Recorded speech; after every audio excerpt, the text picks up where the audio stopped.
Here's a story of a misunderstood girl.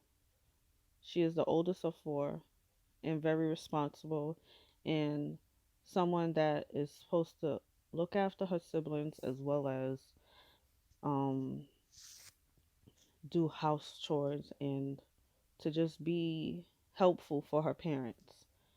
And everything lies or leans on her when the parents are, going through their situations of fighting and arguing and stuff. And her younger siblings lean on her the most when it comes to that. And which is great, they have someone, but it's like, where is someone for her? Like, who does she get to go to? And she does have some people that she could talk to about some things, but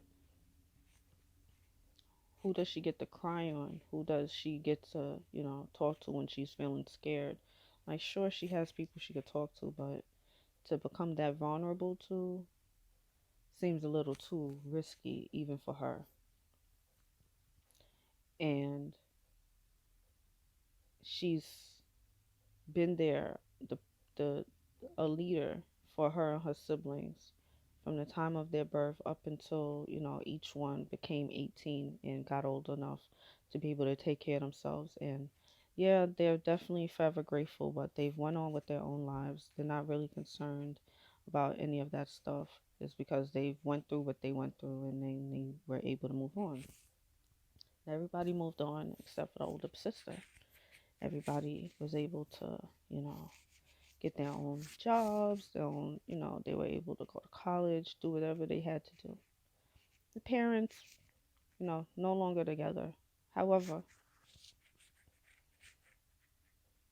the older sister, the oldest of the four, is now in a place where, you know, she's met one of her first of many crossroads of, okay, so the last one finally moved out, did their own thing, doing their own thing, but now it's like, what do I do? Who am I? And someone recommended she works for someone that they'll that could help her gain some experience. So she does that.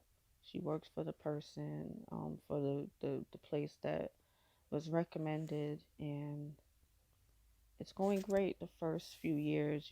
She's doing her thing. Yeah, it's been a lot of bumps and bruises and stuff, but she's able to create the life that she never thought would be possible. And sure, she went through things from when she was younger, but she holds no resentment because she had to go through what she went through. Um, but now it's like she has to work and figure herself out. So yeah, she's working. She even enrolled in college. She decided to go and do some college. Um, and that stuff goes great for a little bit until there's a new situation that became her reality. Is she has situations at work that she never was able to foresee would happen. For instance, she has to now deal with a supervisor that at times micromanage and nitpicks, and someone that's flippy floppy. One minute they say one thing and then they contradict themselves and do another and say another. And she see the dynamics and she's like, this is just not what I signed up for. I came here to work, do whatever it is that I need to advance myself towards the next step in my life. Like, I didn't come for the foolishness, and it stayed like that for the next 3 to 4 years until she was like, enough's enough.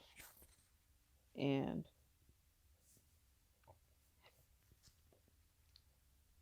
um so she started looking into different avenues, but it took a minute for her to get there.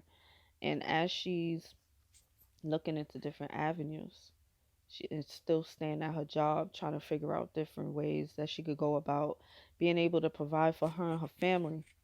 She stumbles onto making money online. And Won't lie. Definitely was scary to think about.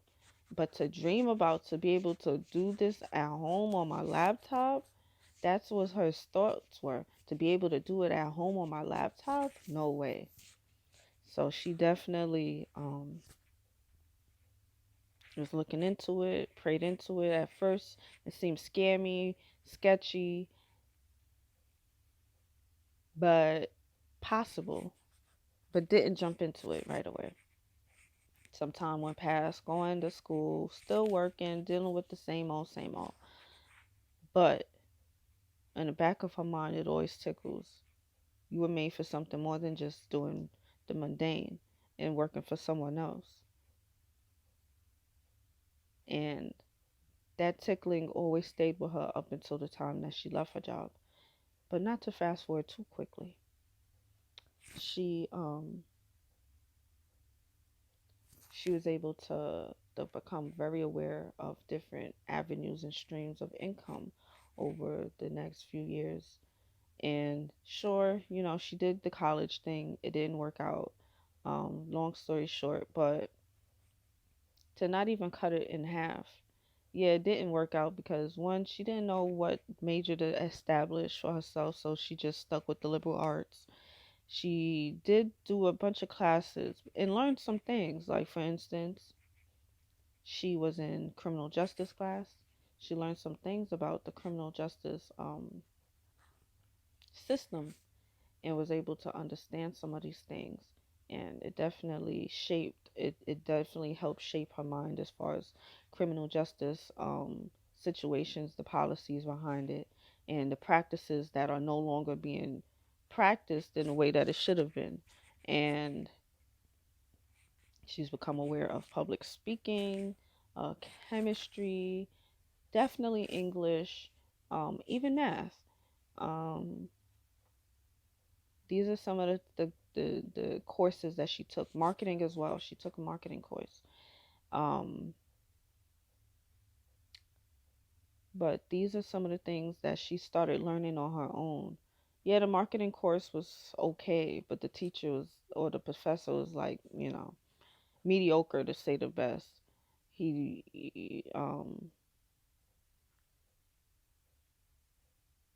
But she was able to learn some things even in that marketing class. She learned a lot of stuff when it comes to speaking publicly and how humor could be utilized in a way that could definitely break the ice with the audience to get you into your groove, to help you get into your element of what it is that you're going to be speaking about, and to face that fear of people looking at you. And it's like, sure, people are looking at you, but they're more paying attention to what you say, not necessarily how you look, because the delivery of how you impact people will definitely over trump how you look anytime. You could be wearing the most craziest things. If you are touching the people and you know your audience, it doesn't matter what you're wearing. You could be wearing a garbage bag and they'll still be able to gravitate towards what it is that you're talking about. And that's what it is, it's the connection. And she recognized that, the connection, to be able to look people in the eyes and connect. And if it wasn't for that experience of doing public speaking in college, she probably never would have been able to even have the balls to talk about going online, making some money, and to be able to create the life that she wants. Um, so, and for some time, um, she did definitely, after college and stuff, she definitely dropped out. She dropped out of high school to be there for her family more. Got her GED, was working on herself, and then definitely when she went to college, she did drop out again. So she's a two-time dropout. So realizing that, yeah, the educational system, the way it's set up, is definitely not for me. There's something else for me, and started devoting herself to self learning and just learning about a bunch of things. There was no limits on what she would learn, and she didn't let herself be limited. And yeah, at times it was frustrating because being a newbie could be considered a frustration if you saw it that way. But um, regardless of the frustration, she still stuck out, exploring the realms of being a self learner and not confining herself into the realm of, okay, I only learned this for 4 years and then I'm done. No, a consistent student of anything that she wants to bring forth into the world. She is willing to be the student and listen and to pay attention and to become aware of her learning, her academics, and to not slouch on it. Because based off of her own experience, sure, she had a mom that went to school and went and got her degree, but from the time that she was born up until even to this day, her mom doesn't use that degree for her from when she went to college. So there's really no reason to, in her mind, at least, to go in that route, because it seems like all you do is go down that route to just get a piece of paper that's going to put you in debt. And that was the last thing that she wanted to do, is to be faced upon more debt. And so she definitely made that decision against her mother's judgment. Not that she cared. At first, she definitely did care about what her mom thought. She definitely did. But she didn't allow it to stop her from imagining something that could be even grander than she could see at the moment. And just by gravitating towards more of the people that's on the online space, making a way for them and their families, she saw a glimpse of hope, was able to see that she could do the same thing, to be able to create something that purely came from her imagination, and to manifest that into the physical, into the digital, and to just be able to share that message with the world, like whatever that might have meant.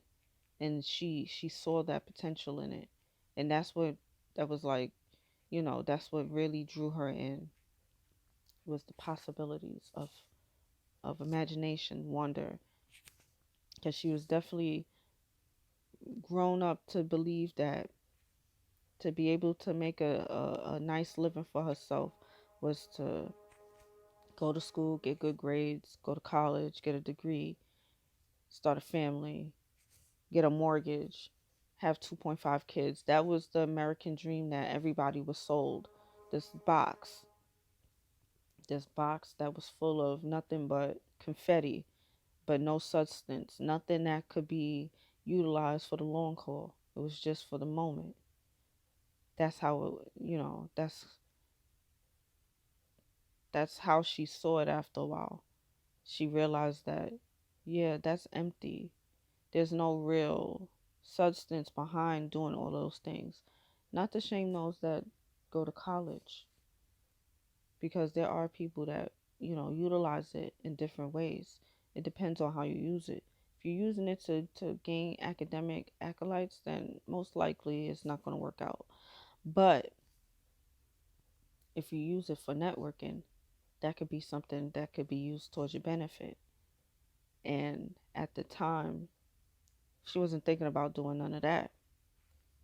She was just more on the route of, yeah, I'm doing this, I'll take care of me and my family, but I'm doing this so I could be able to make more money and to be also able to make my parents proud of me, or make her parents proud of her, I'll say.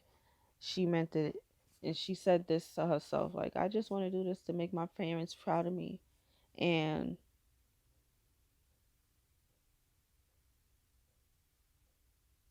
for a little bit, that definitely kept her going, but after a while, she realized That's not where she wanted to go moving forward in life. And yeah, she definitely wanted her parents' approval. But after a while, the parents' approval wasn't all that was necessary in her for her existence. So, and this is where, dropping out came into play again. And of course, her mom was not happy. Um, Definitely was like, "Oh, you shouldn't have did that. Now you're gonna have to go back because you want to have a good job to be able to provide for you and your family." And after a while, she just didn't subscribe to that belief, that ideology, because she sees a different reality when she goes online. And but put the and long before any types of um any types of a society crisis occurred, she saw the vision, and she kept it. She never let it die. She never let it die. And sure, she was lost, but at the same time, she was happy. She was able to learn something again, to feel, to be in touch with something that felt right. Instead of just listening to everybody else, she listened to herself. And that was the first step of finding self, is by listening. And boy, was that empowering, to listen to herself, to pay attention to what it is that she needed to do. Not what everybody else was saying, but what did she need. And sure, she don't want to put her parents down. But what about herself? Can she look in the mirror and be able to look at herself and stand herself? Or was this all just for her parents, so her parents could approve of her? And after a while, she shed that skin. She said, to hell with that. Why am I trying to, make them happy and all this stuff? And I'm miserable. Their happiness don't trump mine. Sure, I put their words into consideration, but ultimately, my vote is the most important vote when it comes to what I do in my life. You know, and she had to realize that by taking her power back, by realizing that sure, my parents definitely brought me into this world. They definitely deserve their flowers when it comes to raising me and my siblings and being there for us and all of this, and having a loving home regardless of the arguments. There was definitely still love, but to let another person dictate your life is to never be able to have control over your own, because people come and go, even parents. And when they're no longer here, what are you going to do? You're just going to be like, well, would my mom approve of this? Would my dad approve of this? And it's like you're never living for yourself in that moment. You're just living for your parents' approval. And there's people that have died regretting that, living for someone else's approval, for them to never really get it in the way that they thought they would. And it cheapens everything that they thought that they were doing, because they were just doing it for their approval. And all they wanted, and all their parents wanted, was them to be happy, to live a fulfilling life. And look at that. They should have just did what they was really gravitated towards, but they were too busy listening to their parents. And the parents not realizing that they hindered their child's growth and their ability to be more than what they were. So it's, both sides were definitely on equal footing of what not to do when it comes to being a parent and a child. Sometimes the child definitely does need to step forward and to express why they won't do what the parents wanted. Is just because it don't work, it don't feel right, and I tried your way and it don't work. um And it's up to the parent to respect it. It's either step back and respect it or don't be a part of it. And she let her parents decide whether they will be a part of her life or not. Yeah, she did something very crazy, very something that they would have never thought of doing. But it's her choice nonetheless. And here we go again with another crossroads. All right. So I hope you guys liked that short story. It was something that I've been thinking about for a while. Um, actually didn't come up with a name for her yet. I'm just going to say her and she, the oldest of four. For now, I think that's just what's going to work. Um, and again, I hope you enjoyed this. Hopefully you resonated. And I'll speak to you all in the next one. Wait for part two. There's definitely a part two with the crossroads of dun dun dun. What comes next? Until then, take care.